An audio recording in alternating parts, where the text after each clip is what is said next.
السلام علیکم ورحمۃ اللہ وبرکاتہ۔ ان الحمد للہ نحمده ونستعینه ونستغفره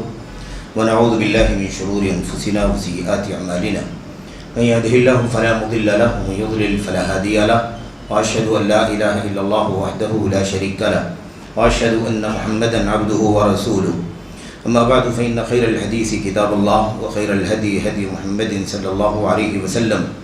وشر الأمور محدثاتها وكل محدثة بدعة وكل بدعة ضلالة وكل ضلالة في النار۔ أعوذ بالله من الشيطان الرجيم، بسم الله الرحمن الرحيم۔ وابتغ فيما آتاك الله الدار الآخرة ولا تنس نصيبك من الدنيا وأحسن كما أحسن الله إليك ولا تبغ الفساد في الأرض إن الله لا يحب المفسدين۔ جامع مسجد اہل حدیث کونڈوا پونا کے قابل احترام ذمہ داران، اسی طرح سے آج کے اس اجتماع میں تشریف فرما ہمارے امیر محترم فضیلت الشیخ عبدالسلام صاحب سلفی حافظہ اللہ، شہر پونا، پورا ملک اور اسی طرح سے باہر بھی اپنی دعوتی تربیتی خدمات انجام دینے والے ہمارے فاضل دوست فضیلت الشیخ ابو زید ضمیر حفظہ اللہ، اسی طرح سے ہمارے ساتھ تشریف لائے ہوئے ہمارے معزز ذمہ داران جمعیت جناب عبدالحمید خان صاحب، برادر گرامی مقصود سین صاحب، اسی طرح سے آپ تمام قابل احترام بزرگوں، علماء، فضلاء، دعات، مبلغین، آپ تمام حوصلہ مند نوجوانوں، قابل احترام ماں اور بہنوں، عزیز بچوں، آج کا جو یہ اجتماع منعقد ہوا ہے، یہ اصلاح معاشرہ کانفرنس منعقد ہوئی ہے 24 ستمبر 2023 کو آپ کی اس مسجد میں، مسجد اہل حدیث کونڈوا میں۔ اس میں جو عناوین طے کیے گئے ہیں، ان عناوین کا تعلق ایک بہت ہی حساس اور بہت ہی زیادہ اہم اور وقت کے بہت ہی بنیادی تربیت کے متقاضی موضوع یا پہلو پر ہے۔ مسئلہ بہت دنوں سے چل رہا ہے۔ ابھی آپ شیخ صاحب سے خطاب سن رہے تھے، اس میں آپ نے دیکھا کہ جو مسئلہ ہے اس کی جڑیں بہت پرانی، نبی کریم صلی اللہ علیہ وسلم کے دور میں ہی اس کے اثرات یا اس کے آغاز کی نشانیاں نظر آ گئی تھیں، اور اللہ کے نبی علیہ السلام نے اس طبقے کے سلسلے میں پیشین گوئی فرما دی تھی جس کا خروج، جس کا ظہور بعد کے ایام میں ہوگا، ان کے شر سے، ان کے فساد سے، ان کے فتنوں سے، اور ان کے امت کے نوجوانوں کو، خاص طور پر عوام کو،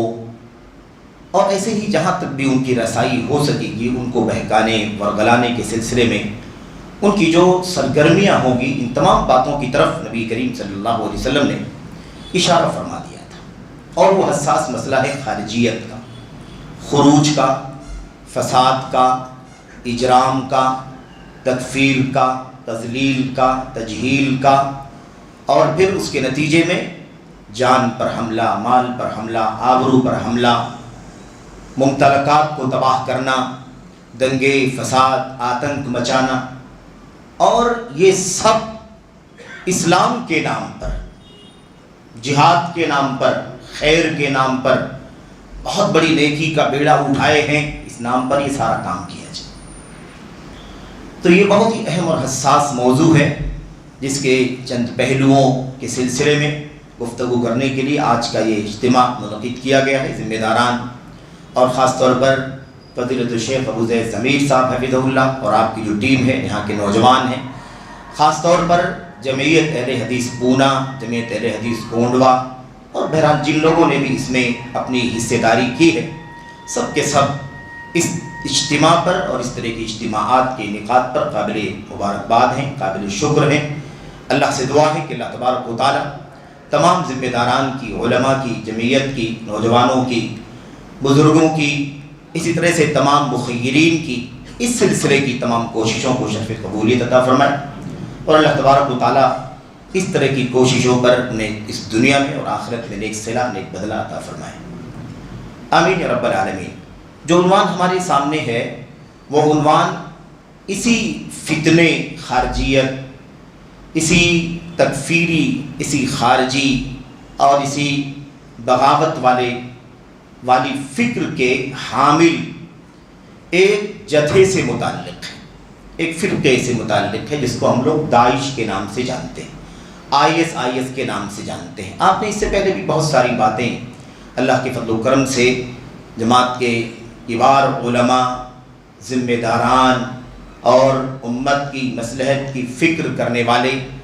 احباب کی طرف سے اس سلسلے میں بہت ساری باتیں آپ نے اس سے پہلے سنی بھی ہوں گی، اس سے پہلے آپ نے پڑھی بھی ہوں گی، اور یہ ہمارا امتیاز ہے اللہ کے فضل و کرم سے عہد رسالت، عہد خلفائے راشدین، عہد صحابہ اور پھر تسلسل کے ساتھ آج تک، اور یہ سلسلہ قیامت تک انشاءاللہ تبارک و تعالیٰ جاری رہے گا۔ کتاب و سنت اور سلف امت کے منہج کے حاملین ہم اہل الحدیث کا ہمیشہ یہ منہج رہا ہے کہ ہم کسی بھی چیز کو جج کرنے کے لیے ادھر ادھر کی باتیں نہیں کرتے، اور نہ کسی کے لیے ادھر ادھر کی باتیں کرنا روا سمجھتے ہیں اور نہ اس کی کوئی اہمیت سمجھتے ہیں۔ کسی بھی سلسلے میں جج کرنے کے لیے، فیصلہ کرنے کے لیے، حکم لگانے کے لیے ہمارا اصول ضابطہ وہی ہوتا ہے جو اللہ تبارک و تعالیٰ نے انسانیت کے لیے اتارا ہے، اللہ کی کتاب قرآن کریم، نبی رحمت صلی اللہ علیہ وسلم کی سچی حدیثیں، آپ کی پیاری سنتیں اور آپ کی مخلصانہ نصیحتیں، اور ان دونوں چیزوں کو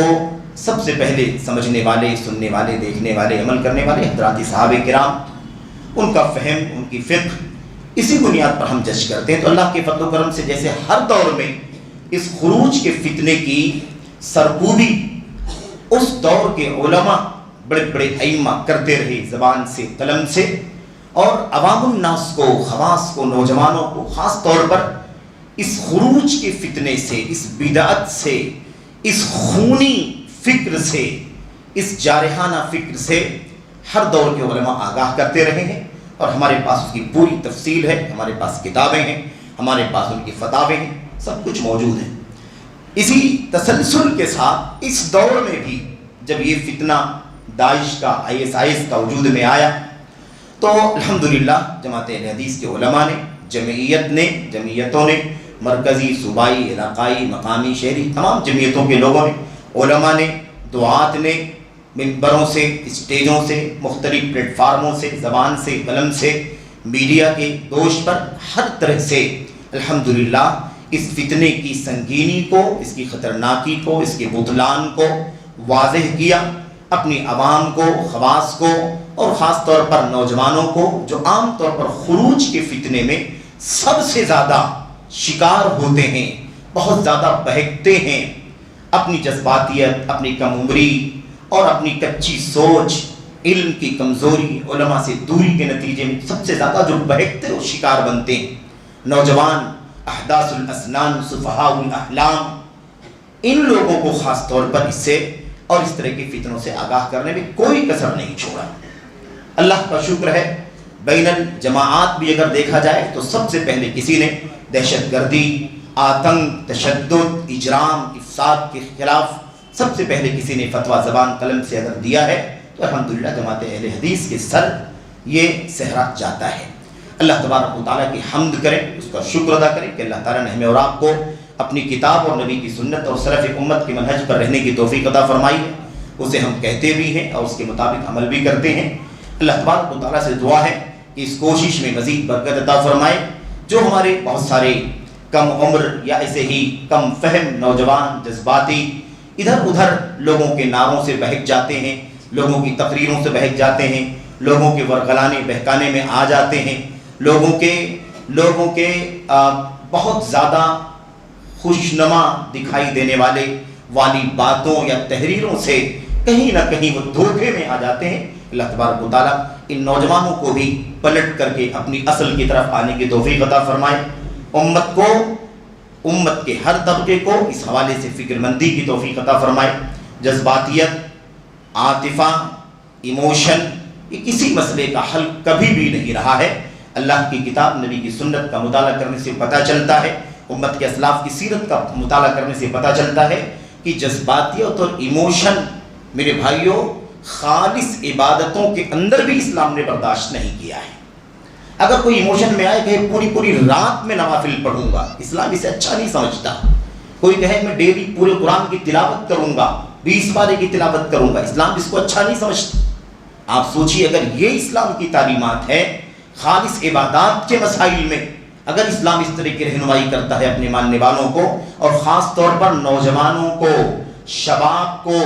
تو آپ بتائیے کہ کیا اس طرح سے افساد، اجرام، دنگا، آتنک، فساد اور تشدد کے جو نظریات ہیں، کیا اس میں کبھی اللہ تبارک و تعالیٰ کی کتاب، نبی کی سنت اور سلف امت کی سیرت سے، ان کی تصریحات سے کیا ہمیں کبھی کسی جذباتیت کی کوئی راہ مل سکتی ہے؟ کیا اس کی کوئی تعلیم کی گنجائش ہے؟ میرے بھائیوں بہت واضح سی بات ہے۔ خیر، ہمیں جو چند باتیں آپ کے سامنے کرنی ہے وہ داعش کے فتنے کے سلسلے میں کرنی ہے۔ یہ ہمارے سامنے گفتگو شروع کرنے سے پہلے یہ صوبائی جمعیت اہل حدیث ممبئی سے الحمدللہ جو بہت ساری کتابیں شائع ہوئی ہیں، اس ضمن میں یہ ایک کتاب ہے، عالم اسلام کے سینے میں گھونپا ہوا ایک خنجر داعش۔ یہ ہمارے محترم کہنا مش مقرر، خطیب، محقق، باحث جمعیت جماعت کے نامور عالم مولانا مقیم فیضی رحمۃ اللہ علیہ کی تصنیف ہے، اور مجھے ایسا لگتا ہے اپنی بہت معمولی معلومات کے مطابق کہ اس سلسلے میں اردو زبان میں جو بھی چیزیں لکھی گئی ہیں اس میں شاید سب سے اچھی اور سب سے جامع تحریر یہ ہے۔ میں بہت ہی زیادہ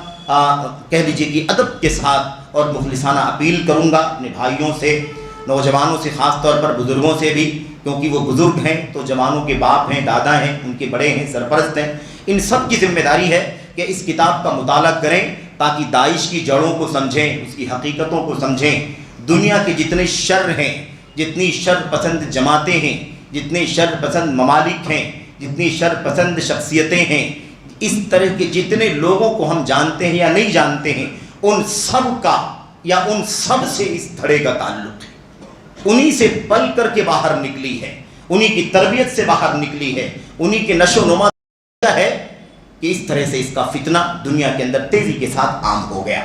میرے بھائیوں، میرے بزرگوں، میں آپ سے اس حوالے سے جو گفتگو چند منٹوں میں کروں گا اس کا آغاز کرنے سے پہلے میں ایک دو باتیں خاص طور پر آپ کے سامنے عرض کرنا چاہتا ہوں۔ وہ یہ ہے کہ نبی کریم صلی اللہ علیہ وسلم نے اپنی حدیثوں میں اس حوالے سے کافی رہنمائی فرمائی ہے۔ آپ کو یاد ہوگا اس حدیث کا جس میں نبی کریم صلی اللہ علیہ وسلم صحابہ کرام کے درمیان مال غنیمت تقسیم کر رہے تھے حنین کے موقع پر۔ اس وقت ایک شخص نے کیا کہا تھا؟ یا محمد اعدل فإنک لم تعدل، اے محمد صلی اللہ علیہ وسلم عدل و انصاف سے کام لیجئے۔ آپ جو مال غنیمت بانٹ رہے ہیں، ہم دیکھ رہے ہیں کہ آپ انصاف سے کام نہیں لے رہے، انصاف سے کام لیجئے، سب کو برابر دیجئے، مناسب دیجئے، صحیح دیجئے، آپ کی تقسیم برابر نہیں ہے، عدل سے کام لیجئے۔ اس وقت نبی کریم صلی اللہ علیہ وسلم نے فرمایا تھا وہی حق تیرا برا ہو، فمن یعدل اذا لم اکن اعدل، تیرا برا ہو اگر میں انصاف نہیں کروں گا تو بھلا دنیا میں اور کون انصاف کرے؟ بعض روایتوں میں اللہ کے نبی نے فرمایا ظالم کیسی بات کرتا ہے، رب ذوالجلال مجھ پر اعتماد کرتا ہے، آسمان والا مجھ پر اعتماد کرتا ہے، تم مجھ پر اعتماد نہیں کرتے ہو، میرے عدل و انصاف پر تم اعتراض کرنے چلے ہو۔ اتنے میں ایک صحابی رسول اٹھے اور انہوں نے کہا اللہ کے نبی اجازت دیجئے تو اس ظالم کی گردن مار دیتا ہوں، قتل کر دیتا ہوں۔ اللہ کے نبی نے فرمایا نہیں، رہنے دو، اسے قتل مت کرو۔ اور اس کے بعد اللہ کے نبی نے فرمایا تھا سیخرج من ضئضئ ھذا اقوام، اللہ کے نبی نے فرمایا تھا بہت عنقریب، بہت جلد اس کی نسل سے ایسے لوگ پیدا ہوں گے، اس کی نسل سے ایسے لوگ پیدا ہوں گے جن کے بارے میں اللہ کے نبی نے فرمایا کہ وہ اتنے نیک، اتنے متقی، اتنے پرہیزگار، عبادت گزار، ریاضت کرنے والے ہوں گے، تحقرون صلاتکم مع صلاتہم وتحقرون صیامکم مع صیامہم وتحقرون قراءتکم مع قراءتہم، اتنی اچھی نماز، اتنا اچھا روزہ، اتنی اچھی تلاوت کہ تم اپنی نماز روزہ اور تلاوت کا جب موازنہ کرو گے تو اپنی نماز اور روزے اور تلاوت کو حقیر سمجھو گے۔ ان کے پیشانیوں پر نمازوں کے گٹے ہوں گے، چہرے کے اوپر رات جاگ کر کے عبادت کرنے کے اثرات دکھائی دے رہے ہوں گے، ان کے گھٹنوں اور ٹخنوں کے اوپر ایسے گھٹے پڑے ہوں گے جیسے اونٹوں کے پیروں پر گھٹے پڑے ہوئے ہوتے ہیں۔ یہ صورتحال ہوگی، لیکن یخرجون من الدین کما یخرج السهم من الرمیہ، یمرقون من الدین کما کما یمرق السهم من الرمیہ، اللہ کے نبی علیہ السلام نے فرمایا لیکن ان سب کے باوجود وہ دین اسلام سے ایسے نکل گئے ہوں گے جیسے تیز رفتار تیر شکار کے جسم سے پار ہو کر کے باہر نکل جاتا ہے، اور باہر نکلنے کے بعد اس تیر کو اٹھا کر کے اگر دیکھا جائے تو اس کے اوپر جو انیاں لگی ہوتی ہیں نا، نسل فصل جو لگی ہوتی ہے، دھاریں جو ہوتی ہیں، اس میں سے کسی دھار کے اوپر کہیں نہ گوشت کا نشان دکھائی دیتا ہے، نہ خون کا نشان دکھائی دیتا ہے، نہ کوئی جسم کے ذرات دکھائی دیتے، اتنی رفتار کے ساتھ وہ تیز تیر نکل جاتا ہے جسم سے۔ بالکل کہا اللہ کے نبی نے ایسے ہی ان لوگوں سے یہ لوگ دین اسلام سے نکل گئے ہیں۔ اس کے بعد ایسے ہی اللہ کے نبی صلی اللہ علیہ وسلم نے ایک اور حدیث کے اندر ارشاد فرمایا، ان کی خوبیاں بیان، ان کی صفات بیان کرتے ہوئے، خوبیاں نہیں اوصاف بیان کرتے ہوئے، اوصاف اچھے برے سب ہو سکتے ہیں، اللہ کے نبی صلی اللہ علیہ وسلم نے فرمایا ان کی خوبی یہ بھی، ان کی صفت یہ بھی ہوگی، یقتلون اہل الاسلام ویدعون اہل الاوثان، یہ لوگ اہل اسلام کو قتل کریں گے، بت پرستوں کو چھوڑ دیں گے۔ یہ ان کی پہچان ہوگی، یہ ان کی علامت ہوگی۔ اسلام کے ماننے والوں کو کافر قرار دے کر، اسلام کے ماننے والوں کے سماج کو جاہلی سماج قرار دے کر، ان کے گناہ کبیرہ کی بنیاد پر ان کو اسلام سے خارج کر کے مختلف انداز کے ہیلے بہانے کے نتیجے میں یہ لوگ انہیں دین اسلام سے باہر نکال کر کے انہیں قتل کریں گے، اور بت پرستوں سے انہیں کوئی نفرت نہیں، کوئی عداوت نہیں۔ اس کے بعد اللہ کے نبی صلی اللہ علیہ وسلم نے فرمایا تھا، یہ روایتیں صحیح بخاری مسلم کی ہیں، اللہ کے نبی نے فرمایا تھا لئن ادرکتہم لأقتلنہم قتل عاد، اگر میں انہیں پا سکا تو میں انہیں ایسے قتل کروں گا جیسے عاد کو قتل کیا گیا تھا۔ میرے بھائیوں،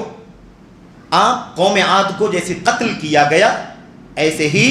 میں ان لوگوں کو بھی قتل کروں گا۔ یہ اللہ کے نبی صلی اللہ علیہ وسلم کی حدیثوں کا ایک سرسری اشارہ ہے۔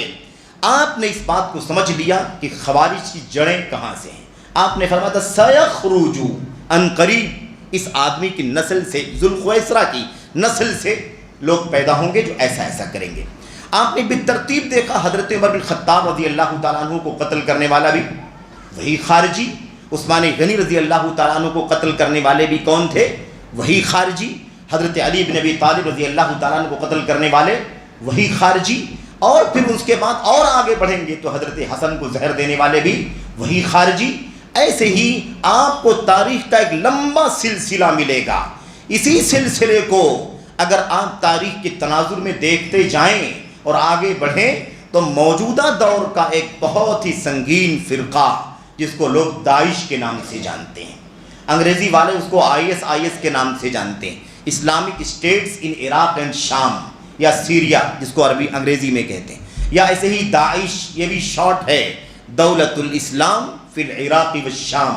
شام اور عراق کے اندر اسلام کی حکومت۔ یہ بھی عجیب و غریب مسئلہ ہے، یہ بھی عجیب غریب مسئلہ ہے کہ آج بھی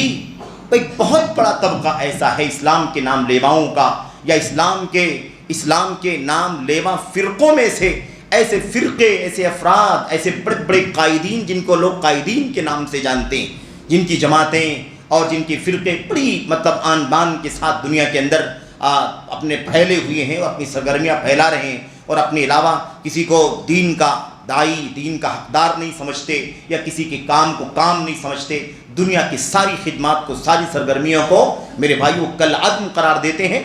ایسے بہت سارے لوگوں کو آج تک سمجھ میں نہیں آیا کہ اسلام کیا ہے، اسلام کی حکومت کیا ہے، اسلام کی دولت کیا ہے، یعنی دولت الاسلام، حکومت الاسلام ہے نا، یہ سمجھ میں نہیں آیا آج تک۔ میرے بھائیوں، بہت موٹی بات یاد رکھو، ایک مشترک مسئلہ سارے خارجیوں کے اندر ہمیشہ سے رہا ہے کہ ان کے پاس علم کا فقدان، علم سے نفرت، علماء سے نفرت۔ ابھی آپ نے سنا بھی شیخ صاحب کی خطاب میں تفصیل سے بہت ساری باتیں آ گئی اس کے اندر، لیکن آپ سمجھیں کہ علم کی سب سے پہلی جو اساس ہے وہ اللہ تبارک و تعالیٰ کی توحید کا علم ہے، اللہ تبارک و تعالیٰ کی الوہیت کا علم ہے، اللہ تبارک و تعالیٰ کی ربوبیت کا، اسماء و صفات کا علم ہے۔ آپ سوچیں جس کے پاس توحید خالص نہیں ہے، جس کے پاس توحید خالص کا علم نہیں، جس کے پاس توحید خالص کے سلسلے میں کتابیں نہیں، لٹریچر نہیں، تقریریں نہیں، خطبے نہیں، دروس نہیں، پمفلٹ نہیں، کوئی اس سلسلے میں کوئی سرگرمی نہیں، پورے طور پر سب کچھ خالی ہے، وہ اسلام کی حکومت کی بات کرتا ہے، اسلامی دین کو قائم کرنے کی بات کرتا ہے، اسلام دولت الاسلام قائم کرنے کی بات کرتا ہے۔ ایک دم مشترک ہے سارے خارجیوں کے یہاں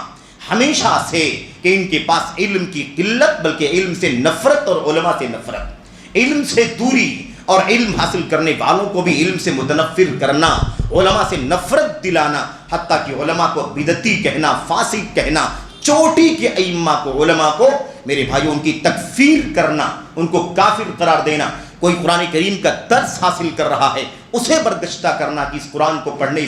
اس کے معنی سمجھنے میں کیا سے تمہیں کیا ملے گا۔ کوئی صحیح بخاری کا درس حاصل کرتا ہے اسے ورگلانا کہ یہ جو مجلسیں حدیث پڑھنے کے لیے تم نے لگا رکھی ہیں اس میں بیٹھنے سے تمہیں کیا حاصل ہوگا، تمہیں پتہ نہیں دنیا میں کیا ہو رہا ہے، اسلام کا کیا حال ہے، مسلمانوں کا کیا حال ہے، اور مشرق میں ایسا چل رہا، مغرب میں ایسا چل رہا ہے، ایران توران اور ساری باتیں، یورپ اور امریکہ، افریقہ، عرب، خلیج اور میرے بھائیوں بر صغیر، ایشیا، ساری دنیا کی باتیں، اور اس بیچارے مسکین کو بلکہ فقیر کو اللہ تبارک و تعالیٰ کی توحید کا علم نہیں،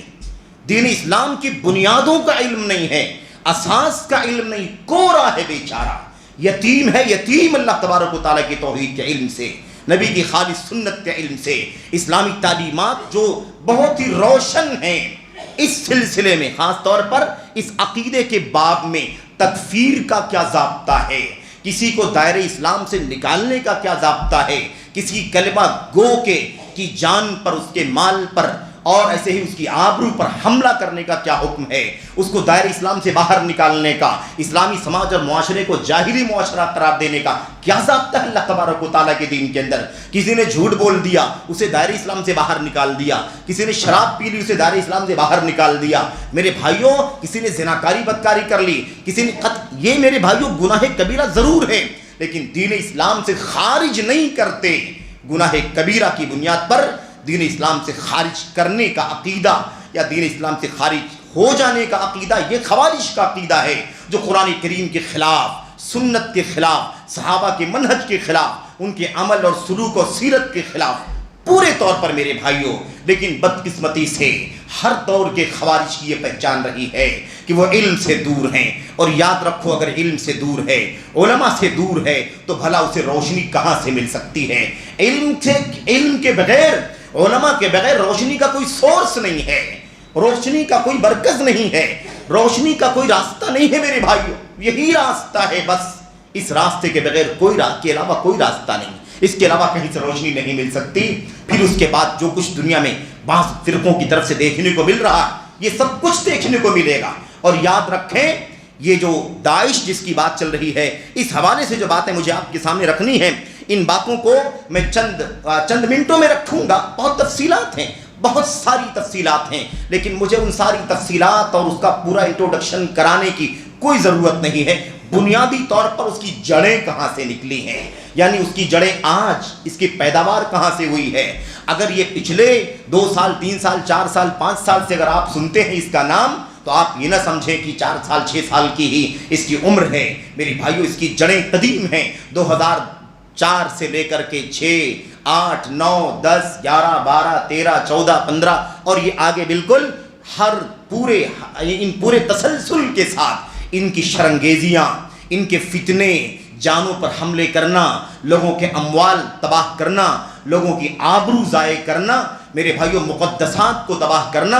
معصوموں کی جانیں لینا، خون کرنا، یہ ان کی پوری تاریخ ہے۔ اور اس کا ایک اچھا سا نقشہ اس کتاب کے اندر مولانا مقیم مرحوم نے، حافظ رحمۃ اللہ علیہ نے اس کتاب کے اندر نقل کیا ہے، ذکر کیا ہے میرے بھائیوں۔ میں سمجھتا ہوں کہ کافی ہے بہت کچھ جاننے کے لیے، میں اس میں سے چند باتیں اس لیے ذکر کروں گا تاکہ جو کچھ ہمارے بعض نوجوانوں کے یہاں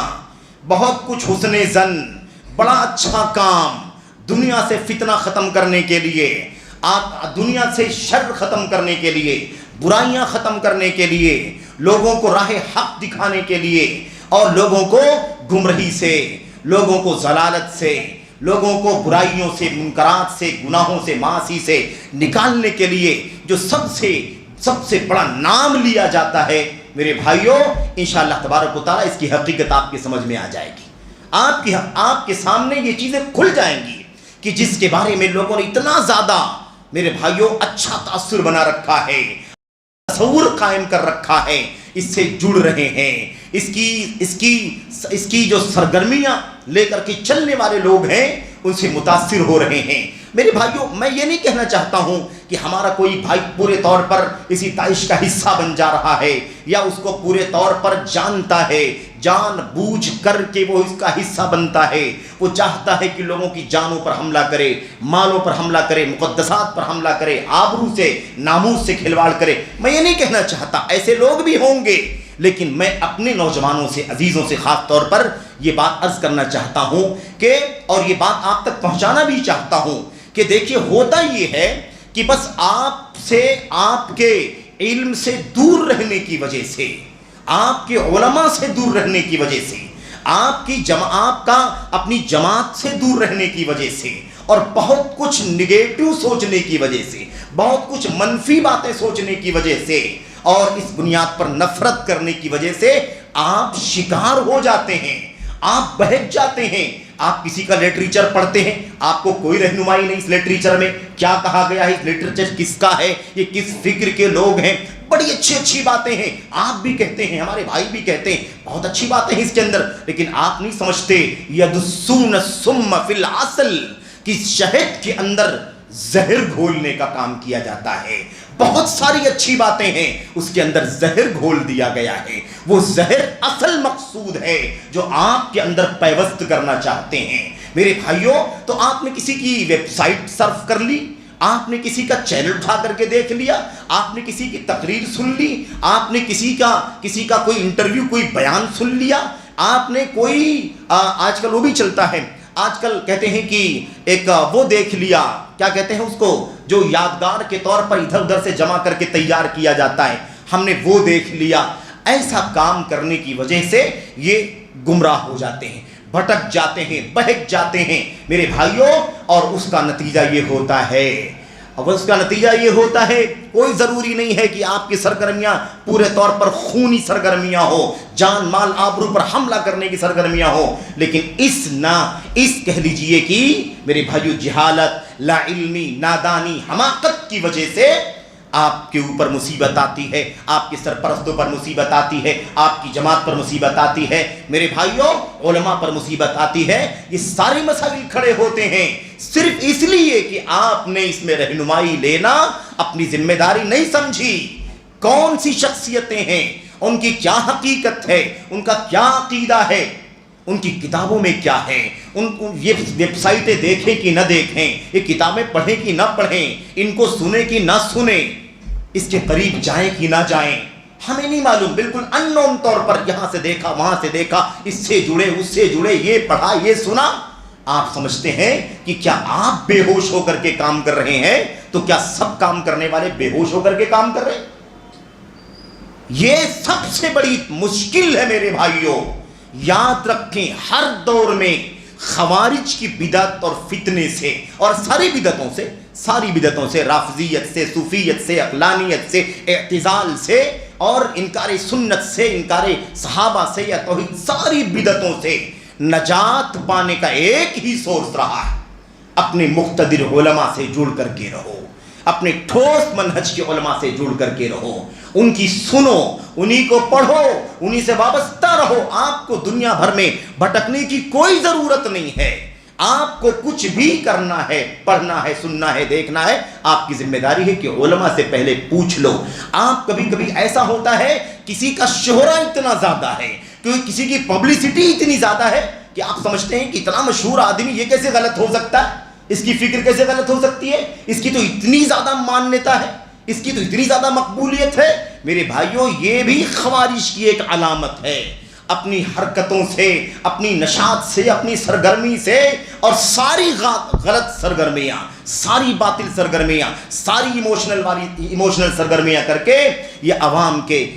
کو، خاص طور نوجوانوں کو، جن کا خون گرم ہے، جن کے یہاں جذباتیت ہے، نہ سمجھی ہے۔ اور وہی بات اللہ کی نبی علیہ السلام نے فرمایا تھا، ان لوگوں کی پہچان کے حوالے سے آپ نے فرمایا تھا، احداث الاسنان سفہاء الاحلام، یہ کم عمر ہوں گے، نوخیز ہوں گے، بس خون کی گرمی اور ابال ان کے اندر پایا جائے گا۔ سفہاء الاحلام، بیوقوف ہوں گے، عقل کے احمق ہوں گے، سوجھ بوجھ کے نادان ہوں گے، عمر بھی کم عقل بھی کچی، تو بھلا بتاؤ کہ شکار ہو جانا آسان ہے کہ نہیں آسان ہے؟ اسی وجہ سے ساری مشکل کھڑی ہوتی ہے۔ اچھا آئیے، میں آپ سے عرض یہ کرنا چاہ رہا تھا، اور میں چند باتیں اسی کی روشنی میں آپ کے سامنے عرض کرنا چاہتا ہوں تاکہ آپ اس بات کو سمجھیں کہ یہ اس کی شروعات کہاں سے ہوئی۔ اچھا، جن خوارج کی بات چل رہی تھی نا اللہ کے نبی علیہ السلام کے زمانے میں، ذوالخویسرہ، اور اس کے بعد تسلسل کے ساتھ عمر بن خطاب، عثمان غنی، علی بن ابی طالب، حسن اور علی رضی اللہ تعالیٰ عنہ اجمعین، اور اس کے بعد بھی جو خارجیت کی پوری تاریخ ہے، یہ ساری صفات جو نبی کریم صلی اللہ علیہ وسلم کے دور، صحابہ کرام کے دور کے خارجیوں کی جو صفات تھیں، جو کچھ حرکتیں وہ کرتے تھے، جو کچھ سوچ وہ رکھتے تھے، وہی من و عن، بالکل وہی ساری سوچ اس داعش کی بھی ہے، آئی ایس کی بھی بالکل وہی سوچ ہے، وہی صفات ہیں۔ اور جتنی صفات آپ جانیں ماضی کے خوارج، پرانے خوارج کے بارے میں، آپ ان ایک ایک صفت کو اگر آپ چاہیں تو بالکل پروف کر سکتے ہیں۔ اس داعش یا اس دور کی خارجیت کی فکر رکھنے والے لوگوں کی کتابوں میں آپ کو لکھا ہوا مل جائے گا، ان کے اخباری رپورٹوں میں مل جائے گا، ان کا آپ کو الیکٹرانک میڈیا سے اس کا ثبوت مل جائے گا، ویب سائٹوں پہ اس کی تحریر مل جائے گی، بالکل وہی قدم قدم میرے بھائیوں جو پرانے خوارج کے اندر جو چیزیں پائی جاتی تھی سب ان کے ہاں پائی جاتی ہیں۔ لیکن یہ صرف اشارہ ہے، ان تمام چیزوں کی تفصیلات آپ کے سامنے رکھنا نہیں ہے، اشارہ یہ کرنا ہے کہ بالکل وہی صفات جو قدیم خوارج کے اندر پائی جاتی تھی، بالکل وہی صفات آج کل کے خوارج کے اندر پائی جاتی ہیں۔ مزید مستضاد یہ کہ یہ میڈیا کا دور ہے، وسائل کا دور ہے، بہت زیادہ چیزیں سری اور رازدارانہ بھی کی جاتی ہیں، بہت ساری سازشیں، بہت سارے پروپیگنڈے، بہت سارے ہتھ کنڈے، بہت کچھ ایسا بھی کیا جا سکتا ہے اس دور میں جو میرے بھائیو بالکل خاموشی سے اور پوشیدہ باطن طریقے سے کیا جا سکتا ہے۔ اس پر مزید مٹی اور پلید ہو جاتی ہے، مٹی اور گیلی ہو جاتی ہے، شر کئی گنا بڑھ جاتا ہے۔ اس لیے ہمیں اور آپ کو بہت کچھ قریب سے جاننے کی ضرورت ہے۔ آئے گی بات انشاءاللہ تبارک و تعالیٰ کہ ان کی جڑیں بہت دور تک پھیلی ہوئی ہیں۔ میں جلدی آپ کے سامنے رکھتا ہوں، یہ دیکھیے شیخ مقیم رحمۃ اللہ علیہ جو پورا خلاصہ انہوں نے کر کے اس کتاب میں لکھا ہے، اس کے چند اقتباس یہاں وہاں سے آپ کے سامنے پڑھوں۔ شیخ کہتے ہیں یہ جو تنظیم ہے دولت العراق والشام، یہ جو داعش جس کو ہم کہتے ہیں نا، اس تنظیم کے بارے میں کہتے ہیں اس کی جڑ سن 2014 سے جڑی ہوئی ہے، 2014 سے جڑی ہوئی ہے، جب ابو مصعب زرقاوی اردن کا آدمی ہے، یہ جارڈن کا ابو مصعب زرقاوی جو تکفیری لہروں کے نظریہ ساز اور مفکر ابو محمد مقدسی عصام برقاوی کا شاگرد تھا۔ یہ ابو عصام برقاوی کا شاگرد کون ہے؟ ابو مصعب زرقاوی۔ یہ اس کا میرے بھائیوں یہ سب سے پہلا شخص ہے، ایک تنظیم کی بنیاد ڈالی اس نے، سب سے پہلے 2004 میں ایک تنظیم کی بنیاد ڈالی جس کا نام اس نے جماعت التوحید والجہاد رکھا۔ دیکھا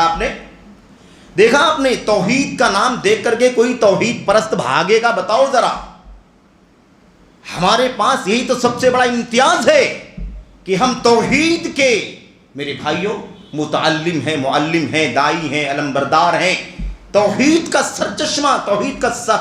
سرمایہ ہمارے پاس ہے میرے بھائیوں۔ اب توحید کی جماعت، جہاد کی جماعت، کوئی بھی سن کر کے اس سے کیا ہوگا؟ متاثر ہو جائے گا۔ آپ نے تو پہلی بنیاد کیا رکھی؟ اس نے جماعت التوحید والجہاد نام رکھا، اور اس تنظیم کی بنیاد رکھ کر کے خود اس کا صدر تھا، سربراہ تھا۔ اس وقت اس نے القاعدہ کے سربراہ اسامہ بن لادن سے بیعت کا اعلان کیا تھا۔ یہ جڑیں آپ سمجھیے، اسامہ بن لادن یہ بھی ایک عجیب و غریب میرے بھائیوں کہہ لیجئے کہ جہالت ہی کہہ سکتے ہیں، جذباتیت ہی کہہ سکتے ہیں۔ اسامہ بن لادن کو لوگ دنیا کا سب سے بڑا توحید کا سنت کا علمبردار سمجھتے رہے، سب سے بڑا اس کو دین کا داعی سمجھتے رہے، سب سے بڑا مجاہد سمجھتے رہے۔ لوگوں نے نہیں سمجھا کہ بہت بڑا وہ دہشت گرد ہے، بہت بڑا وہ آتنکی ہے میرے بھائی،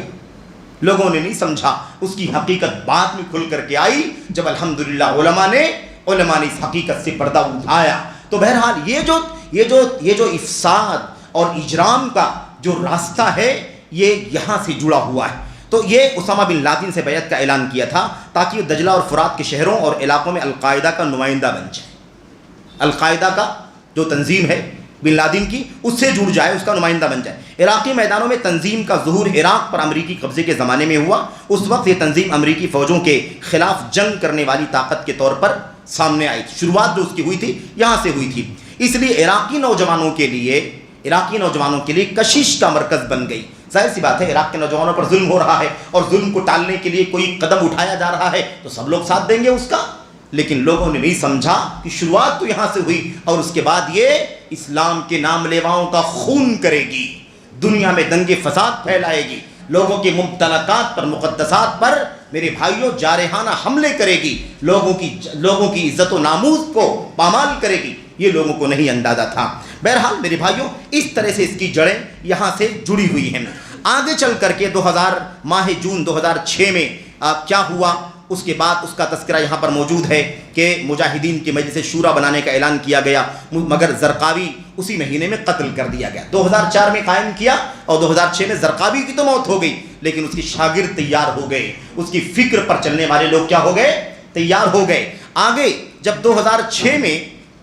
اس کی موت ہو گئی تو اس نے اپنی جگہ پر ابو عمر بغدادی کو، کس کو، ابو عمر بغدادی کی قیادت میں دوسری جماعت قائم ہو گئی، الدولۃ فی العراق، عراق کی حکومت، عراق میں اسلامی حکومت، اسلام سے قائم کر دیا۔ اس کے بعد میرے بھائیوں اور آگے جب بڑھا معاملہ یہ تو ابو عمر بغدادی کے بعد ابو بکر بغدادی، جس کا نام بہت اچھی طرح سے لوگ جانتے ہیں، جب داعش اور IS کا نام آتا ہے تو ابو بکر بغدادی کا نام بھی آتا ہے، جس سے لوگوں نے بیعت کرنا شروع کر دیا تھا میرے بھائیوں۔ کافی لوگوں نے بیعت کی، لوگوں نے نہیں سمجھا، سب لوگوں نے اس کو اسلامی خلیفہ، اسلامی حاکم اور پوری دنیا کا، خاص طور پر عالم عرب اور عالم اسلام میں فوری طور پر سب سے اس کو ولی امر مان لیا گیا، لوگوں نے بیعت کرنا شروع کر دیا۔ اور آپ کو پتا ہوگا وطن عزیز ہندوستان کے اندر بھی بعض مولویوں نے دنیا کے سامنے کھلا خط لکھ کر کے تائید کا بھی اعلان کر دیا۔ یہ سب میرے بھائیوں المناک تاریخ ہے، دکھ والی باتیں ہیں، لیکن یہی بات ہے کہ لوگ اس بات کو نہیں سمجھتے۔ اب میں آپ سے بات کر رہا تھا کہ اللہ کے نبی نے فرمایا کہ خروج اور بغاوت والی جو فکر ہوگی، یہ اس کی خوبی، اس کی صفت کیا ہوگی، اس کی صفت ہوگی سفہاء الاحلام احداث الاسنان، یہ نو عمر ہوں گے، یہ کم عقل ہوں گے، لیکن یاد رکھیں یہ غالب کے اعتبار سے ہے، یعنی زیادہ تر لوگ اس کے اندر کیسے ہوں گے، نو عمر ہوں گے، کم سمجھ ہوں گے، جذباتی ہوں گے۔ لیکن آپ یہ بھی سمجھیں کہ کچھ لوگ قیادت کے طور پر، قیادت کے نام پر بعض میرے بھائیوں کم عمر نہیں ہوں گے، زیادہ عمر والے بھی ہو سکتے ہیں، جیسا کہ اس کی بہت ساری شہادتیں بھی تاریخ کے اندر موجود ہیں۔ بہرحال تو ابو بکر بغدادی کو جانشین بنایا گیا اور اس کے لیے مجلس شورا بلائی گئی اور اس کے بعد یہ نام رکھا گیا پورا کیا، دولت الاسلام فی العراق والشام، اور اس کا امیر ابو بکر بغدادی کو بنا دیا گیا۔ اس کے بعد میرے بھائیوں اور پوری تاریخ آگے بیان کی گئی ہے، اور آگے یہ سب بھی بیان کیا ہے شیخ نے کہ اس کا تعلق جو ہے القاعدہ سے ہوا ہی ہے۔ اس کے بعد 2011 میں اس کا تعلق جبہت النصرہ سے ہوا، اور اس کے بعد آگے چل کر کے اس کا تعلق جو ہے جبہت النصرہ کے بعد جیش المہاجرین والانصار کے نام سے ایک تنظیم بنائی گئی تھی 2013 کے اندر، اس سے اس کا تعلق ہوا۔ اور یہ ساری تنظیمیں جہاد کے نام پر دہشت گردی کی تنظیمیں، ناحق جان مال عزت آبرو مقدسات پر، معصوموں پر میرے بھائیوں ظلم ڈھانے والی، پامال کرنے والی ساری کی ساری تنظیمیں ہیں۔ تو یہ بالکل سرسری طور پر آپ اس بات کو سمجھیں کہ یہ داعش کی حقیقت ہے۔ اب ہم تو ابو بکر بغدادی کو جانتے ہیں، لیکن اس کی جڑیں 2004 سے آج اگر آپ دیکھتے ہیں تو میرے بھائیوں تقریباً اس کو 19-20 سال ہو گئے، جبکہ پرانی جو جڑیں ہیں وہ تو ہم جانتے ہی ہیں کہ خوارج کی فکر کیا ہے، خوارج کا نظریہ کیا ہے۔ اچھا، آگے جو بات آپ کے سامنے پیش کرنی ہے وہ یہ کرنی ہے کہ ان خوارج کا اور خوارج کے نقش قدم پر چلنے والی موجودہ خارجی تکفیری خونی جو تنظیم ہے داعش نام سے، جیسا کہ ہم نے شروع میں عرض کیا کہ الحمدللہ سب سے پہلے جماعت اہل حدیث نے اور جماعت اہل حدیث کے میرے بھائیوں مقتدر علماء نے اور ذمہ داروں نے اس کے خلاف دہشت گرد تنظیم ہونے کا فتویٰ جاری کیا اور امت کو خیرخواہی کرتے ہوئے اس کی شر سے، اس کی فساد سے آگاہ کیا۔ تو یہ ہمارا امتیاز ہے، لیکن یہ میرے بھائیوں اس کی جراثیم، اس کے اثرات بہت دور تک پھیلتے چلے گئے، دنیا کے بہت سارے ممالک میں اس کے اثرات پیدا ہوئے، ہمارے ملک کے اندر بھی، بر صغیر کے اندر، وطن عزیز کے اندر بھی اس کے اثرات بہت زیادہ پھیلے اور بہت سارے نوجوان اس کے جھانسے میں آ گئے، بہکاوے میں آ گئے، اور نتیجہ یہ ہوا کہ اس کا نقصان اٹھانا پڑا اور آج بھی اٹھانا پڑ رہا ہے، اور اگر اس سے باز نہ آ گئے تو اس کے نقصانات بعد میں بھی اٹھانے پڑیں گے۔ یہ تو دنیوی نقصانات ہیں، دنیوی مسائل ہیں، آلام ہیں، مصائب ہیں، لیکن اللہ تبارک و تعالیٰ کے یہاں میرے بھائیوں خارجیت کی فکر کا جو انجام ہے، لوگوں کے نہ جانے کتنے لوگوں کی جانوں کا، نہ جانے کتنوں کے خون کا بوجھ خارجی کے دوش پر ہوگا، نہ جانے کتنوں کی آبرو پامال کرنے کا بوجھ اس کی گردن پر ہوگا، نہ جانے کتنوں کا مال ناحق لوٹ لینے اور ضائع کر دینے کا بوجھ اس کی گردن پر ہوگا، اور نہ جانے کتنے معصوموں کو خون کر دینے، نہ جانے کتنی مقدسات کو پامال کر دینے کا میرے بھائیوں بوجھ ایسے خارجیوں اور ایسے ہی تکفیریوں کی گردن کے اوپر ہوگا۔ یہ ہے سب سے بڑا مسئلہ۔ ان کا معاملہ کیا ہے؟ ہم نے شروع میں اشارہ کر دیا ہے، سب سے بڑا مسئلہ یہ ہے کہ تکفیر کرنا، گناہ کی بنیاد پر دائرہ اسلام سے باہر نکالنا، اور پھر ان کے خلاف ہتھیار کشی کرنا، پھر ان کے خلاف میرے بھائیوں ہر قدم اٹھانا۔ اور اس حوالے سے بہت ساری باتیں، بہت ساری اقتباسات، بہت ساری باتیں موجود ہیں، باقاعدہ دھمکیاں دے کر کے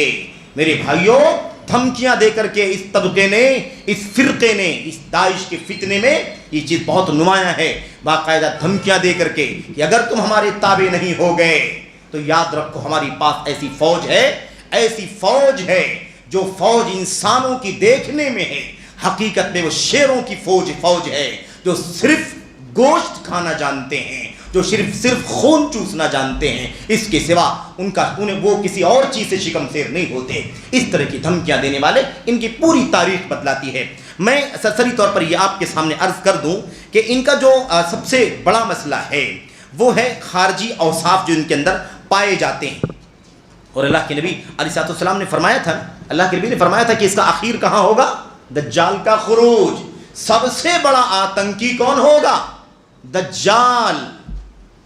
بہت بڑا فتنہ، آدم کی پیدائش سے لے کر قیامت قائم ہونے کے درمیان سب سے بڑا فتنہ اگر کوئی ہے تو دجال کا فتنہ ہے۔ وہ کیسے جانوں کو پامال کرے گا، کیسے بستیوں کو تباہ کرے گا، کیسے آبرو کو تباہ کرے گا۔ میرے بھائی اس کا نقشہ اللہ کے نبی علیہ السلام نے اپنی حدیثوں میں کھینچا۔ داعش کا IS کے نظریہ رکھنے والوں کا میرے بھائیوں معاملہ کیا ہے؟ میں صرف گنانا چاہتا ہوں، ان کی صفات پر سرسری نظر آپ ڈال لیں۔ پہلی چیز یہ ہے کہ یہ علماء سے رجوع نہیں کرتے، اور آپ نے اس کی مثالیں ابھی شیخ ابو زید صاحب کے خطاب میں سن لیا ہے بڑی وضاحت سے، اور ایسے بہت سارے شواہد ہیں۔ دوسری چیز یہ ہے کہ مسئلہ یہ ہے کہ علماء کو اس وقت یہ فالو کرتے جب کسی کو عالم سمجھتے، عالم ہی سمجھتے نہیں۔ ان کے نزدیک کوئی شریعت کا عالم ہے ہی نہیں، نہ ان میں کوئی شریعت کا عالم ہوتا ہے اور نہ کسی کو شریعت کے علم کا میرے بھائیوں یہ حقدار سمجھتے ہیں کہ اس کی طرف رجوع کریں، اس سے کوئی بات پوچھیں۔ ایسی تیسری جو بات ہے ان کے یہاں وہ یہ ہے کہ اللہ تبارک و تعالیٰ سے قربت کے نام پر، یہی میں نے شروع میں کہا کہ یہ دین کے نام پر ہو رہا ہے، جہاد کے نام پر ہو رہا ہے۔ میرے بھائیوں یاد رکھو، جہاد مقدس لفظ ہے، جہاد بابرکت لفظ ہے۔ یہ اس لیے دنیا میں ہے تاکہ دنیا سے فتنے کا خاتمہ ہو، اس لیے نہیں ہے کہ جہاد کے نام پر فتنے بپا کیے جائیں۔ فتنہ پیدا کرنے کے لیے جہاد نہیں ہے، فتنوں کا خاتمہ کرنے کے لیے جہاد ہے۔ اسے بدنام کر دیا گیا، اور انہی سب سے پہلے پوری تاریخ میں جہاد کو بدنام کرنے کا کام انہی خوارج کا ہے۔ خوارج کے ذریعے سے یہ مقدس لفظ بدنام ہو گیا، جو سراپا عبادت ہے، جو سراپا خیر کے لیے ہے، جو سراپا امن و امان کے لیے ہے۔ میرے بھائیوں یاد رکھیں، جان و مال کو تباہ کرنے کے لیے جہاد نہیں ہے، بلکہ جان و مال کے تحفظ کے لیے جہاد ہے۔ بات سمجھنے کی ہے، حقیقتوں کو جاننے کی ضرورت ہے، تب جا کر کے میرے بھائیوں اس کی حقیقت سمجھ میں آئے گی۔ قرآن کریم کے اندر محاربین کا تذکرہ کیا گیا، انما جزاء الذین یحاربون اللہ ورسولہ، ان لوگوں کا بدلہ بیان کیا گیا جو آتنک مچاتے ہیں، جو لڑائی بھڑائی کرتے ہیں، جو جان و مال کو پامال کرنے کے لیے آگے بڑھتے ہیں۔ ایسے لوگوں کا خاص طور پر ذکر کر کے ان کی سزا، ان کی جزا بتلائی گئی ہے۔ نبی کریم صلی اللہ علیہ وسلم کے زمانے کا واقعہ آپ جانتے ہیں، وہ عبد الرحمن فزاری کا واقعہ، اور نبی کریم صلی اللہ علیہ وسلم کے میرے بھائیوں کے صدقے کے اونٹ موجود تھے، باڑے کے اندر ان اونٹوں کو ہانک لے جانا اور میرے بھائیوں ہانک لے جانا اور جو چرواہا تھا اسے قتل کر دینا، یہ آتنک مچایا تھا۔ اس پر اللہ تبارک و تعالیٰ کی کلام کی آیت کریمہ اتری اور اس میں ساری تفصیل بتائی گئی، ایسے لوگوں کی سزا کیا کیا ہوتی ہے۔ تو میرے بھائیوں یہ اللہ تبارک و تعالیٰ کے کلام کے اندر ان کی ساری صفات کو کھول کر کے بیان کیا گیا ہے، سزا بھی بتلائی گئی۔ بتانا یہ ہے ان کی تیسری صفت یہ ہے کہ یہ اللہ سے قربت کے نام پر جماعت نہیں بنتے ہیں بلکہ افتراق کرتے ہیں، فرقہ بندی، جدا ہوتے ہیں، مسلمانوں کی جماعت سے جڑتے نہیں ہیں بلکہ ان سے بغاوت کر کے الگ تھلگ ہوتے ہیں، دھڑ بندی کرتے ہیں، تحزب کرتے ہیں میرے بھائیوں، اور جتھا بندی کر کے ان کے مقابلے میں کھڑے ہوتے ہیں، اور اس کام کو اللہ کی رضا کے نام پر کرتے ہیں، اللہ کی اطاعت اور اللہ سے قریب ہونے کے نام پر کرتے ہیں۔ یہ ان کی ایک صفت ہے، اور ان کی سارے شواہد بہت سارے شواہد موجود ہیں، ایک دو شواہد شیخ مرحوم نے بھی اپنی اس کتاب کے اندر نقل کیا ہے۔ چوتھا جو ان کے یہاں میرے بھائیوں پایا جاتا ہے مسئلہ داعش کے یہاں اور دیگر لوگوں کے یہاں، ابھی داعش کی بات چل رہی ہے، ان کا یہ پایا جاتا ہے کہ یہ مسلمانوں کے مشورے کے بغیر اپنی مرضی کے مطابق اپنا حاکم اور خلیفہ منتخب کر لیتے ہیں۔ اسلام کے نام پر اسلامی حکومت، دولت الاسلام قائم کرنے کی بات کی جاتی ہے، اس کا کوئی ضابطہ وابطہ ہے کہ نہیں ہے؟ کیا ضابطہ ہے امیر کے انتخاب کا؟ کیا ضابطہ ہے حاکم کے انتخاب کا؟ کیا ضابطہ ہے ولی امر کے انتخاب کا؟ ارباب حل و عقد کچھ ہے کہ نہیں ہے؟ علم و فضل والے کوئی ہیں کہ نہیں ہے؟ یہ ان کا داعش کا بھی یہی طریقہ ہے، کیسے ابو عمر بغدادی کا انتخاب ہوا، کیسے اس کے بعد ابو بکر بغدادی کا انتخاب ہوا، کیسے ہوا انتخاب؟ میرے بھائیو اس بات کو بھی آپ صرف یہ سمجھیں کہ ان کی ایک صفت ہے، ان کا ایک کام ہے، صرف اسی آتنک اور اجرام کے لیے وہ یہ قدم اٹھاتے ہیں، کوئی رائے نہیں، کوئی مشورہ نہیں، کسی کے رائے مشورے کے بغیر اپنی مرضی کے مطابق جو اس میں سب سے آگے ہو جان و مال کو تباہ کرنے کا نظریہ رکھنے والا، خروج کا عقیدہ رکھنے والا، میرے بھائیوں تکفیر کا نظریہ رکھنے والا جو بھی ہے وہ ان کے یہاں سب سے زیادہ اہمیت رکھتا ہے اور سب سے قریب ترین ہوتا ہے۔ ایسے ہی ان کے یہاں ایک بات یہ بھی پائی جاتی ہے کہ یہ لوگ اپنی فکر اور اپنی سوچ، اپنے نظریے کے مطابق جس بات کو وہ گناہ سمجھتے ہیں، ایسا گناہ جس گناہ کی بنیاد پر اس کی جان مال آبرو کو تباہ کیا جا سکتا ہے، ایسے شخص کو یہ جبرن کہتے ہیں کہ تم اس سے توبہ کر لو ورنہ ہم تمہیں قتل کر دیں گے۔ آج بھی فکر پائی جاتی ہے، آج بھی کتنے نوجوان بہکے ہوئے آ کر کے سوالات، ایسے سوالات وہ کرتے ہیں کہ آپ سن کر کے، ہمارے علماء سن کر کے حیران ہو جائیں کہ اس طرح کے سوالات کیے جا رہے ہیں۔ یہ گناہ کیا جان لینے والا گناہ ہے؟ کیا یہ گناہ آبرو پامال کرنے والا گناہ ہے؟ کیا اس گناہ سے اس کے مال، اس کی جائیداد حلال ہو جائے؟ میرے بھائیو یہ سارا نظریہ کس کا ہے؟ داعش کا نظریہ ہے، داعش کا، آئیس کا۔ ایسے ہی ان کے ہاں چھٹی جو چیز پائی جاتی ہے وہ یہ ہے کہ عام سارے مسلمانوں کو کافر کہتے ہیں۔ بھئی مسلمان انسان ہے، انسان ہونے کے ناطے اس سے گناہ ہو سکتا ہے، چھوٹا گناہ بھی ہو سکتا ہے، کبھی بڑا گناہ بھی ہو سکتا ہے۔ غیبت آدمی کر دے، چغل خوری کر دے، کبھی جھوٹ بول دے، کبھی میرے بھائیوں کبھی خیانت کر دے، کبھی دھوکہ دے دے، کبھی ناپ تول میں کمی کر دے، کبھی زنا کر لے، کبھی شراب پی لے۔ ایسے بھی کام ہو سکتے کہ نہیں ہو سکتے ہیں انسانوں کے بیچ میں مسلمانوں سے؟ ایسے تمام لوگوں کو یک زبان کافر قرار دیتے ہیں، سب کے سب کافر ہیں۔ جب کافر ہیں تو ان کی جان مال آبرو سے حلال ہے۔ یہ ان کی سوچ ہے، اور اس تنظیم سے جڑنے والے، ان کی باتوں کو سن کر کے متاثر ہونے والے، افسوس کے ساتھ کہنا پڑتا ہے کہ ہمارے نوجوانوں کی بھی اسی طرح کی سوچ، اسی طرح کے سوالات، اسی طرح کا استفسار۔ اور اگر آپ یعنی ہمارے علماء جواب نہ دیں یا انہیں سمجھائیں کہ یہ غلط ہے، تمہارا نظریہ غلط ہے، تمہیں چاہیے کہ تم علم حاصل کرو، اس سے کوئی کافر نہیں ہو جاتا ہے، تو خوارج کا نظریہ ہے، معتزلہ کا نظریہ ہے، تو وہ آپ سے متنفر ہو جاتے ہیں، اور ان کا سوچنا یہ ہوتا ہے کہ آپ کو کچھ نہیں معلوم، آپ کو کچھ نہیں معلوم ہے، آپ صرف کتاب تک۔ اسی لیے آپ نے دیکھا ہوگا ان خارجیوں کے نظریہ رکھنے والے، ان خوارج کا نظریہ رکھنے والے، میرے بھائی آج کل کے دور کی بات ہو رہی، پرانے دور کے تو تھے ہی، آج یہ خوارج ہیں، یہ دواعش ہیں، یا یہ حسن بننا کے ماننے والے، میرے بھائیوں یہ اخوانی ہیں، یہ اسلامی ہیں، یہ باسی ہیں، یہ حوثی ہیں، ان سب کا نظریہ کیا ہے؟ ان سب کا نظریہ یہ ہے کہ جو علماء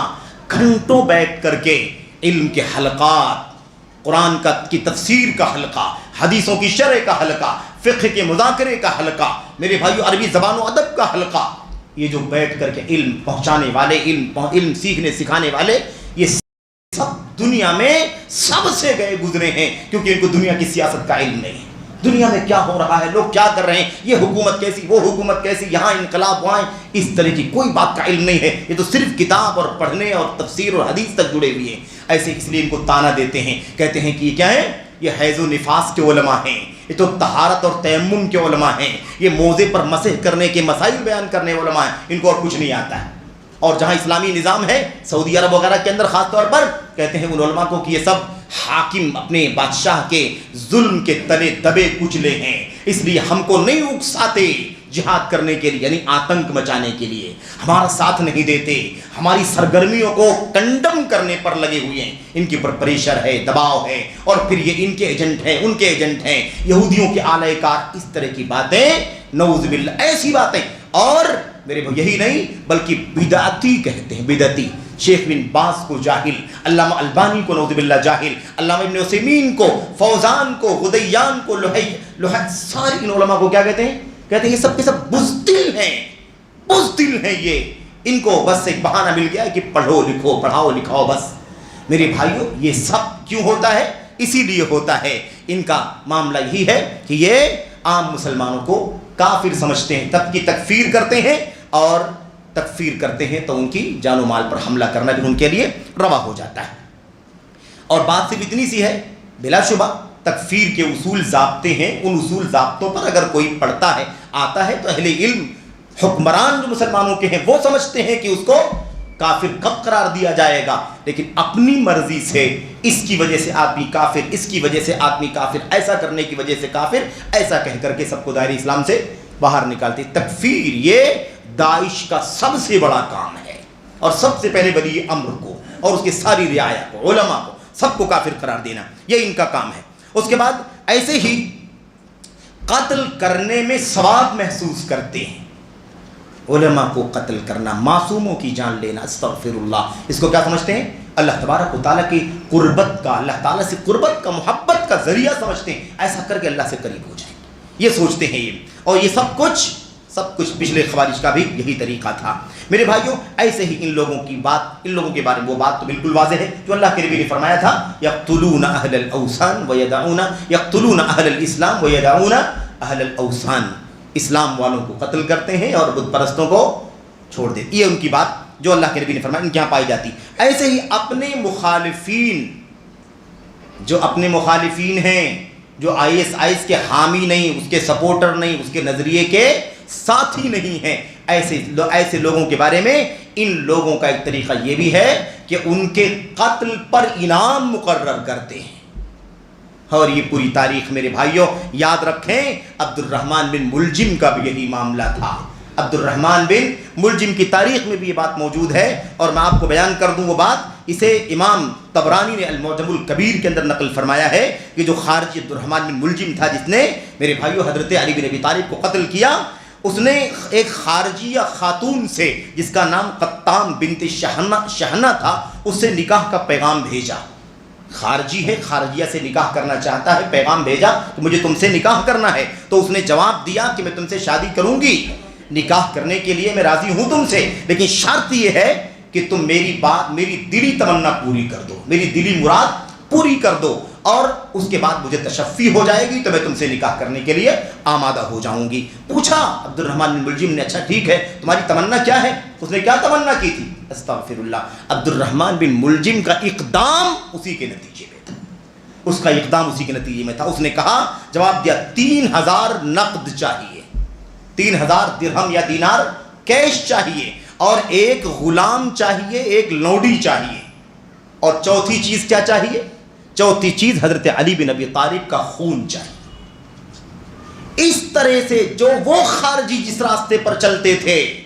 وہ معاملہ آج کل کے ان خارجیوں کے اندر بھی موجود ہے۔ میرے بھائیوں، آج یہ جو داعش ہے، اس کا ترجمان عدنانی اپنے ایک ریکارڈ شدہ بیان جس کا عنوان ہے الرائد لا یکذب اہلہ. اس میں کہتا ہے اے داعش کے لشکریوں، یہ جان لو کہ ہم نے ہر اس شخص کے لیے ایک انعام محفوظ رکھا ہے جو ان کے سرداروں اور سربراہوں میں سے کسی کی گردن کاٹ کر کے لائے گا. شام کے کسی آدمی کو لے کر کے آؤ، عراق کے کسی کی گردن کاٹ کر کے لاؤ، تمہارے لیے ایک انعام کیا ہے؟ محفوظ ہے. یہ خطرناک اتنی خونی تنظیم آپ نے کبھی سوچا ہوگا؟ ہمارے نوجوانوں نے کبھی سوچا ہوگا اتنی خونی تنظیم ہے؟ جہاد ہے اسلام کے لیے، اسلام کے دفاع کے لیے، برائیوں کا خاتمہ کرنے کے لیے. اس سے زیادہ گند، اس سے زیادہ گندی اور غلیظ بات کیا ہو سکتی ہے؟ اس سے بڑا آتنک کیا ہو سکتا ہے؟ میرے بھائیوں، آپ سوچئے کہ کسی کی جان مال کے نتیجے میں کے بدلے میں انعام مقرر کرنے کا کام داعش کے لوگوں کا، ISI والوں کا کام ہے. شواہد موجود ہیں اس کے، آپ کے سامنے اس کا ایک نمونہ پیش کیا گیا. بہرحال میرے بھائیوں، تو آگے کہتے ہیں کہ ان کے سربراہوں میں سے کسی کی گردن کاٹ کر کے لائے، اس کے لیے انعام محفوظ ہے. انہیں جہاں پاؤ مارو، جہاں پاؤ انہیں مار ڈالو، ان کا کوئی کرام نہیں ہے. یعنی کوئی بھی آپ کو بہرحال اس میں رعایت کرنے کی کوئی ضرورت نہیں، کوئی تقریب نہیں کرنا، بس جان لو. یہ ایسے ہی آخری ایک بات اور ہے کہ یہ لوگ کبھی بھی حق کو تسلیم نہیں کرتے. ان کو سمجھاؤ، لاکھ سمجھاؤ، لیکن ادھر سے اپنا نظریہ، ادھر سے اپنا نظریہ، اپنی فکر کو، اپنے نظریے کو ثابت کرنے کے لیے ہر طرح کا زور لگاتے ہیں، لیکن حق بات ماننے کے لیے تیار نہیں ہوتے. تکبر، عناد، انانیت، سرکشی، ہٹ دھرمی کوٹ کوٹ کر کے ان کے اندر بھری ہوئی ہے. یہی تو وجہ ہے نا کہ ولاۃ امور کو، علماء کو، عوام کو، سب کو دار اسلام سے باہر نکالنے کی ضرورت ایسے ہی لوگ کر سکتے ہیں اگر ذرہ بھی رعایت ہوتی. لا یرقبون فیکم الا ولا ذمہ، کوئی پرواہ نہیں، بالکل تھوڑی ایک ذرہ بھی تمہاری رعایت نہیں. یہ ان کا میرے بھائیوں کام ہے. اچھا، میں آپ کے سامنے ایک دو باتیں اور ذکر کر کے پھر میں اپنی بات انشاءاللہ تبارک و تعالیٰ 1-2-4 منٹ میں ختم کر دینا چاہتا ہوں. دیکھیے، ابھی اتنی بات تو آپ کے سامنے آ چکی ہے کہ داعش کا تعلق القاعدہ سے گہرا ہے، اور ایسے ہی بن لادن سے اس کا تعلق بہت زیادہ گہرا، بلکہ وہ اس کی ایک شاخ ہے، سمجھ لو اس کی ایک برانچ ہے. اور اس کا سربراہ کون تھا؟ ایمن ظواہری کو سب لوگ جانتے ہیں. اس نے باقاعدہ اعتراف کر کے روزنامہ الشرق الاوسط کے اندر جو اخبار نکلتا ہے عربی زبان کے اندر، الشرق الاوسط کے نام سے، اس میگزین، اس روزنامہ اخبار کے اندر یہ باقاعدہ بیان جاری کیا، اعتراف کیا ہے کہ سید قطب ہی وہ شخصیت ہیں جس نے اپنی ڈائنامائٹ کتاب معالم فی الطریق، سید قطب کی بدترین کتابوں میں سے ایک کتاب معالم فی الطریق، اور دوسری بدترین کتاب العدالت الاجتماعیہ فی الاسلام. حدوں کو پار کر دیا سید قطب نے ان دونوں کتابوں کے اندر. ایسے تو ساری کتابوں کے اندر میرے بھائیوں اسلام کے مسلمات کو چھیڑ کر کے اسے پورے طور پر ختم کرنے کی کوشش کی گئی ہے، لیکن ان دونوں کتابوں کے اندر حد سے تجاوز کر دیا ہے. تو کیا کہا؟ معالم فی الطریق. اس کتاب کے اندر باقاعدہ کیا لکھا؟ یعنی سید قطب کے بارے میں ایمن ظواہری نے باقاعدہ الشرق الاوسط کے اندر یہ بیان دیا ہے کہ سید قطب ہی وہ شخصیت ہے جس نے اپنی ڈائنامائٹ کتاب معالم فی الطریق میں تکفیری تحریکوں کا دستور بنایا ہے. تکفیری تحریکوں کا دستور بنایا، یعنی کافر قرار دینے والی تحریکوں کا دستور بنایا ہے. اور سید قطب ہی تکفیری فکر کا مصدر القاء ہے، یعنی تکفیری فکر کا سرچشمہ کہاں ہے؟ سید قطب کے یہاں ہے. اور ان کی کتاب العدالت الاجتماعیہ، دوسری کتاب جس کا ہم نے نام لیا آپ کے سامنے، تکفیری لہروں اور رجحانوں کے لیے سب سے اہم فکری کتاب ہے. آپ نے سمجھ لیا نا داعش کا تعلق کس سے ہے؟ سید قطب سے ہے، اور سید قطب کا تعلق داعش، دونوں ایک ہیں. اچھا، ایسے ہی آپ اگر مزید کچھ شواہد اگر جاننا چاہیں تو ایک بات اور سمجھیں. نبی کریم صلی اللہ علیہ وسلم سے منسوب ایک حدیث ہے، اس کے راوی حضرت علی بن ابی طالب. اس حدیث کے اندر بالکل شارٹ میں، اس حدیث کے اندر مستقبل میں فوج جتھا ہے نا، کالے جھنڈوں والی فوج کا ذکر ہے. روایت مرفوع بھی آئی ہے اور موقوف بھی آئی ہے. جو مرفوع روایت آئی ہے اور جو موقوف آئی ہے دونوں میں سے کوئی روایت صحیح نہیں ہے، لیکن اس میں بتایا یہ گیا ہے کہ وہ کالے جھنڈوں والی جو فوج ہوگی وہ اسلام کی فوج ہوگی، وہ حق کا دفاع کرے گی اور شر و فساد کا خاتمہ کرے گی وغیرہ. یہ اس کا خلاصہ ہے. اب ان ظالموں نے اس کالی جھنڈوں والی فوج کو اپنے اوپر فٹ کر لیا کہ وہ فوج ہم لوگ ہیں،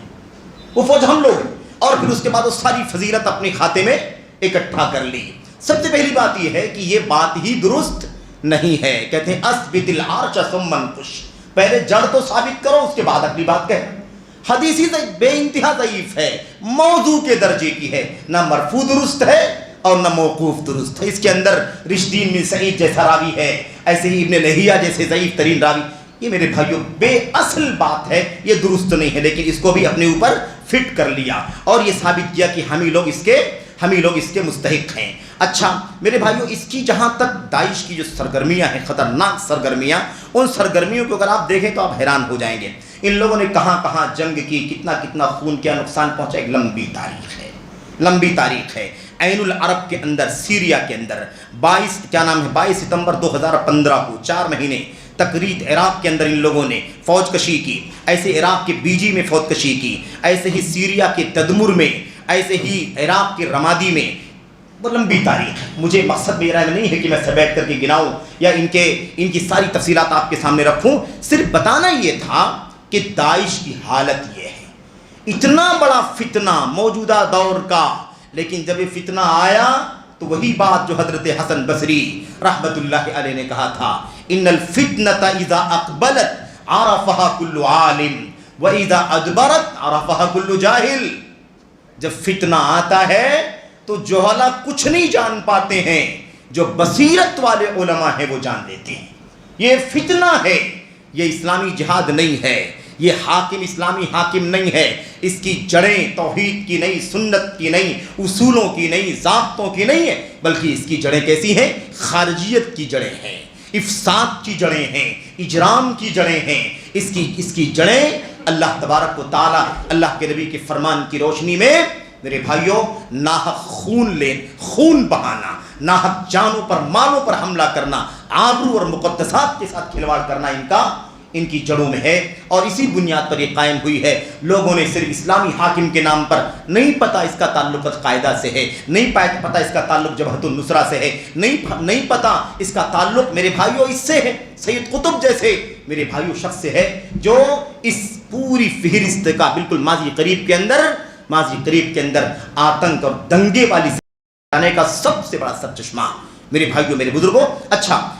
دو سال کے اندر، صرف اور صرف 2 سال کے اندر، یہ 2016 کی رپورٹ ہے کہ صرف 2 سال کے اندر داعش کے 50,000 لوگوں کی موت ہوئی، مارے گئے. اگر یہ دنگائی فسادی اگر 50,000 مارے گئے تو کتنے لاکھوں کو مارا ہوگا اس کا سروے کرنا مشکل. اسی لیے حلب کے اندر، سوریا میں، سیریا جس کو کہتے ہیں انگریزی میں، سوریا شام کے اندر، شام کے حلب کو پورے طور پر تباہ کر دیا گیا. 3 سے 4 لاکھ لوگوں کی جان چلی گئی، کروڑ سے زیادہ لوگ بے گھر ہو گئے اور دوسرے ادھر ادھر کے پڑوس کے ملکوں میں جا کر کے پناہ لینے پر مجبور ہو گئے، اور وہاں بھی ان کی حالت کوئی قابل بیان نہیں ہے. میرے بھائیو یہ سب کچھ کن لوگوں نے کیا؟ انہی لوگوں نے جو اپنے آپ کو اسلامی جہاد کے نام پر ساری دنیا کے اندر متعارف کرانے والے. اس کے بعد آخری جو بات آپ کے سامنے عرض کرنی تھی اس کا تذکرہ ہم نے شروع میں کیا ہے. الحمدللہ سعودی عرب کے چوٹی کے جو سلفی علماء ہیں ان لوگوں نے، اور بشمول وطن عزیز ہندوستان کے جماعت اہل حدیث کی چوٹی کے علماء، اور اس کے بعد تقریباً سارے ہی علماء نے الحمدللہ اس بات کو بعد میں اعلان کر دیا کہ بہرحال یہ تنظیم ایک دہشت گردی والی تنظیم ہے، یہ ایک مفسد تحریک میرے بھائیو تحریک ہے، تنظیم ہے جس کا مقصد کوئی خیر نہیں، بلکہ اس کی جڑیں پورے طور پر میرے بھائیو آتنک اور تشدد سے جڑی ہوئی ہیں. میرے بھائیو صحابہ ان مشائخ سے، علماء کرام جو سعودی عرب کے چوٹی کے علماء ہیں، ان سے جو سوالات کیے گئے کہ اس میں شریک ہونے کا کیا حکم ہے، تو فرمایا کہ خارجی جماعت ہے، اس سے بالکل کسی کو جڑنے کی اجازت نہیں. کسی نے کہا کہ فلاں آدمی نے ابو بکر بغدادی کے ہاتھ پر بیعت کر لی ہے، اس کے بارے میں آپ کیا کہتے ہیں؟ تو شیخ عبد المحسن عباد نے کہا کہ اس نے شیطان کے ہاتھ پر بیعت کر لی ہے. شیخ صالح فوزان نے کہا کہ اس شخص نے اپنا ہاتھ بہت غلط جگہ ڈال دیا ہے. یہ خارجیوں کی تنظیم ہے اور وہ شخص خارجی. بہرحال میرے بھائیوں، یہاں جو آخری بات مجھے آپ کے سامنے عرض کر کے بات ختم کر دینا ہے، اور ابھی انشاءاللہ تبارک و تعالیٰ ایک عظیم و قیمتی خطاب شروع میں سنا، اور ابھی انشاءاللہ تبارک و تعالیٰ مسک الختام امیر محترم کا خطاب ہوگا ہم سب کے لیے بہت زیادہ کہہ لیجیے کہ پند و نصیحت آمیز، ہم سب کے لیے نصیحت کا بہت بڑا سامان انشاءاللہ ہوگا. ابھی آپ سنیں گے. ختم کرنے سے پہلے میں عرض یہ کرنا چاہتا ہوں کہ میرے بھائیوں، ساری گندگیوں کی جو جڑ ہے وہ یہی ہے کہ ہم علم سے اور علماء سے دور ہو جائیں. علم اور علماء سے دور ہونے کی وجہ سے سارے مسائل کھڑے ہوتے ہیں. یاد رکھیں، شیخ ابو زید ایک بات کا ذکر کر رہے تھے کہ ہمارے یہ نادان نوجوان اصلاح کے نام پر اس کے بیچ میں جائیں گے، ان کو سمجھائیں گے، ان کو دعوت دیں گے، ان کو خارجیت سے نکال کر سلفیت میں لائیں گے، راہ حق پر لائیں گے. میرے بھائیوں، اس طرح کی بات کرنے والا یہ فتنہ بہت زیادہ پھیلا ہوا ہے. بیچارہ خود مسکین ہے، اس کے پاس خود کچھ نہیں ہے، بھلا وہ دوسروں کو کیا سمجھا سکتا ہے؟ یہ اس کی وجہ سے بھی ہمارے بہت سارے نوجوان دوسروں کا شکار ہو جاتے ہیں اور اس کے بعد انجام بہت برا ہوتا ہے. میرے بھائیوں، تاریخ میں، سیرت میں امام ذہبی وغیرہ نے لکھا ہے عمران بن حطان کا واقعہ، اور کبھی جا کر کے دیکھنا عمران بن حطان ہے کون. عمران بن حطان ایک بہت ہی بڑی شخصیت، تابعی اور کئی ایک صحابہ سے علم حاصل کرنے والے، بڑا نام ہے ان کا. انہوں نے، ان کی ایک بھتیجی تھی خاتون، اور وہ خارجی ذہن رکھتی تھی. یہ سنت پرست تھے، سنت کے ائمہ میں سے ایک امام تھے. سمجھ رہے ہیں؟ انہوں نے سوچا کہ وہ ایک میری ایک چچا زاد بہن تھی، میں نے بھتیجی کہہ دیا، چچا زاد بہن تھی. انہوں نے سوچا کہ خارجیت کا عقیدہ رکھتی ہے، خروج کا نظریہ رکھتی ہے، میں اس سے نکاح کر لیتا ہوں، میرے نکاح میں آ جائے گی تو میں دھیرے دھیرے اس کے خوارج کا جو فتنہ ہے، اس کے جو جراثیم ہے، میں خروج کے جو شبہات ہے اس کا میں خاتمہ کر کے اور پھر میں اس کی اصلاح کر دوں گا، میری نکاح میں رہے گی، میرے تابع رہے گی. ظاہر ہے کہ بیوی شوہر کے قابو میں، کنٹرول میں ہوتی ہے. یہ سوچ کر کے عمران بن حطان جیسا امام ایک خارجی خاتون سے، خارجیہ سے شادی کر لیتے، اور زیادہ دن نہیں گزرتا ہے کہ وہ اس کو خارجیت سے نکال کر سلفیت اور سنیت میں کیا لاتے کہ وہ خاتون خود ان کو خارجی بنا دیتی. یہ خود شکار ہو جاتے ہیں، خارجیت کے عقیدے کے علم بردار بن جاتے. اس لیے بہت زیادہ قابل بننے کی ضرورت نہیں ہے، بہت زیادہ اپنے آپ کو اسمارٹ مت سمجھو، بہت مسکین ہو، بہت اونچا سمجھتے ہو. نادانوں کی مشکل وہی ہے. آپ نے دیکھا ہوگا پڑوسی ملک میں وہ سب نوجوان ہیں، آج کل دائی بنے ہوئے ہیں، ہے کہ نہیں؟ نوجوان ہیں سب، بالکل نو عمر. ان کو دیکھ کے ہنسی بھی آتی ہے، افسوس بھی ہوتا ہے. یہ بیچاروں کو سیکھنے کا ٹائم ہے یا سکھانے کا ٹائم؟ ان کو سیکھنا چاہیے تو سکھانے کے لیے بیٹھے. ان کی حقیقت کیا ہے؟ وہی حقیقت ہے جو نبی کریم صلی اللہ علیہ وسلم نے فرمایا تھا، احداث الاسنان سفہاء الاحلام. عمر کم، عقل کچی، ابھی یہ کسی لائق نہیں ہے. ابھی آؤ، پختگی پیدا کرو، علم حاصل کرو، روشنی حاصل کرو، سیکھو، سمجھو. وقت سے پہلے آگے بڑھنے کی کوشش مت کرو، اور اپنے آپ کا تحفظ سب سے پہلے ضروری ہے. ایمان، عقیدہ ہے نا، اصول، ضابطہ بہت ضروری ہے. دوسری بات یہ ہے کہ آپ کو پڑھنے سے دلچسپی نہیں، آپ کو سیکھنے سے دلچسپی نہیں، آپ کو اچھی صحیح عقیدہ جاننے کی سے دلچسپی نہیں، آپ کو سنت کی معلومات سے دلچسپی نہیں، آپ کو علمی حلقوں سے دلچسپی نہیں، عبادات سے دلچسپی نہیں. ان تمام چیزوں میں کوئی ثواب نہیں ملتا ہے. کیا گناہ کا کام ہے؟ لوگ یہ سب نہیں پسند کرتے. ہمارا نوجوان کیا سمجھتا ہے؟ سب سے بڑا کام جہاد کا ہے. بیوی بچوں کو چھوڑ کر کے نہ جانے کہاں کہاں،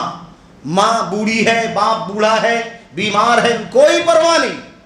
گھر کا کیا حال ہے، اپنا کیا حال ہے، بھائی بندوں کا کیا حال، پڑوس کا کیا حال ہے، اسے کوئی پتہ لتا نہیں.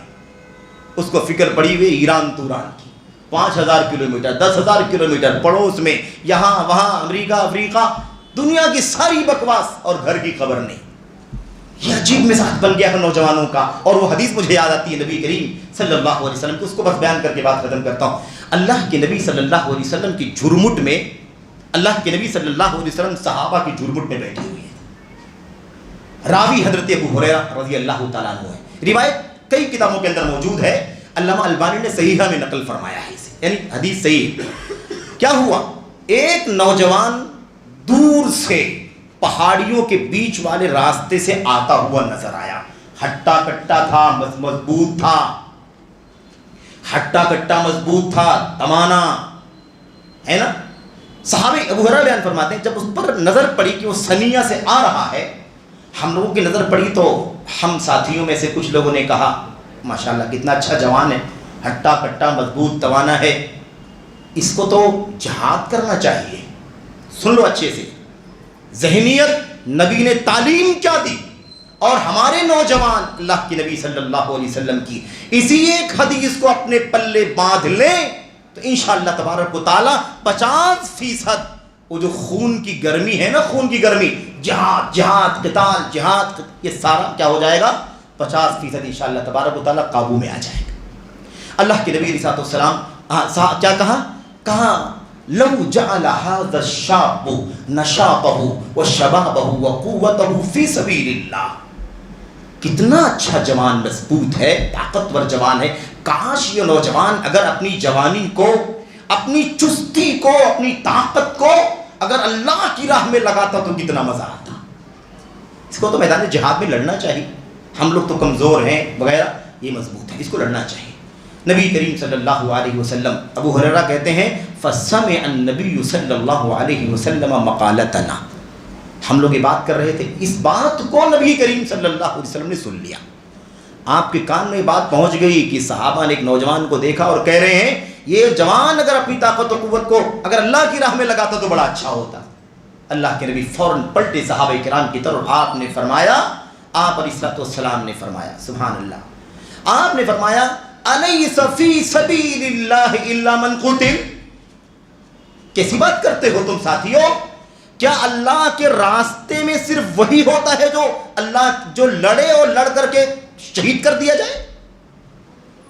یعنی میدان کارزار میں نکلنا، مارنا، مر جانا، اسی کا نام فی سبیل اللہ ہے، اور کوئی چیز فی سبیل اللہ میں نہیں آتی۔ تم نے کیوں ایسی بات کہی، تم نے ایسی بات کیوں کہی؟ الیس فی سبیل اللہ الا من قتل، حل من فی سبیل اللہ الا من قتل، کیا اللہ کی راہ میں وہی ہے جو مارا جائے، میدان میں جائے، لڑے بھیڑے اور مارا جائے، اسی کا نام جہاد ہے، اسی کا نام فی سبیل اللہ، اللہ کے راستے میں۔ صحابہ کرام چونک گئے کہ ہم سے غلطی ہو گئی۔ اللہ کے نبی صلی اللہ علیہ وسلم نے اس کے بعد آپ نے مسئلہ سمجھا دیا، آپ نے فرمایا سن لو اچھے سے، من سعى على نفسه فهو فی سبیل اللہ،